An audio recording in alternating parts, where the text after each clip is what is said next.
يستحق هؤلاء ينصروا الدين؟ والله كلهم منافقين. والله بشار الأسد أشرف من هؤلاء الكلاب.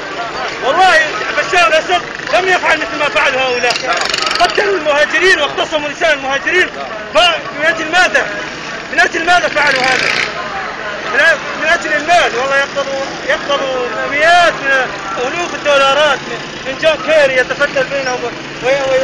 لا، والمناطق اللي سحبت منها الدولة الإسلامية جاءوا الكلاب يجيبوا جون كيري وغيره. وشفت الصور على الانترنت يفتلوا بالمناطق اللي طلعت منها الدولة الإسلامية. يقولوا أين نحن دفعنا لكم الأموال ماذا فعلتم؟ يأتون بهم ويقولون انظر لقد أخرجنا الدولة الإسلامية من هذه المنطقة. سبحان الله. والله شرع الله سيقوم رغم أنوف الكفار إن شاء الله. إن شاء الله. السلام عليكم.